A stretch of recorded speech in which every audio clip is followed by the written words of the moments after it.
আল্লাহ সুবহানাহু ওয়া তাআলা পৃথিবীতে যাকে পাঠিয়েছেন তার মরণ হবে,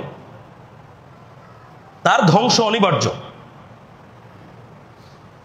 দুনিয়ার জিন্দেগির শেষ আছে, কিন্তু আখিরাতের জিন্দেগির সূচনা আছে, শেষ নেই। আর আল্লাহ সুবহানাহু ওয়া তাআলা মানুষের দুনিয়ার জিন্দেগির সমস্ত কৃতকর্মের বিচার ফাইসালা করে তাকে ফল ভোগ করতে দিবেন আখিরাতের জীবনে, হয় জান্নাত নইলে জাহান্নাম।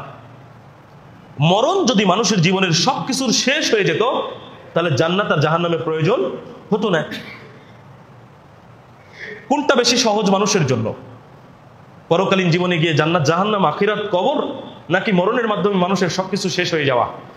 মানুষের জন্য সহজ কোনটা? মরণের মাধ্যমে সব শেষ হয়ে যাওয়া, এটা মানুষের জন্য সহজ।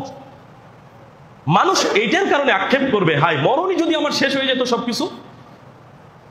মানুষ যখন তার কৃতকর্মের কারণে শাস্তির সম্মুখীন হয়ে যাবে, জাহান্নাম যখন তার জন্য অবধারিত হয়ে যাবে, যখন সে বুঝতে পারবে এই শাস্তিটা তার জন্য নির্ধারিত হয়ে গেছে, তখন মানুষ এই আক্ষেপ করবে, এই আফসোস করবে, হায় আমার মরণটাই যদি শেষ পরিণতি হতো, এই শাস্তির সম্মুখীন যদি আমি না হতাম।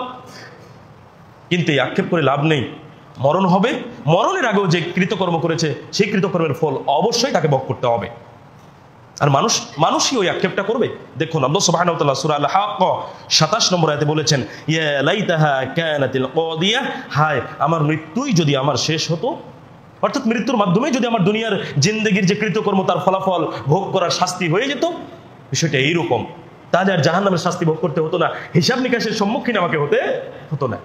কিন্তু এটা কি সম্ভব না? আল্লাহ সুবহানাহু ওয়া তাআলা মরণের পরে আমাদের জন্য কবরের জিন্দেগি রেখেছেন, কিয়ামত রেখেছেন, হাসর নাসর, হিসাব নিকাশ, পুলসিরাত, জান্নাত জাহান্নাম সবকিছু আমাদের জন্য রেডি করে রেখেছেন। সুতরাং আমাদের ওই অবস্থাতে যেতেই হবে। মরণের মাধ্যমে আমাদের সবকিছু শেষ হবে এটা আকাঙ্ক্ষা করে, আক্ষেপ করে, আফসোস করে কোনো উপকার লাভ কিছুই আমাদের হবে না, আমরা এটাকে ক্ষতিপূরণ করতে পারবো না।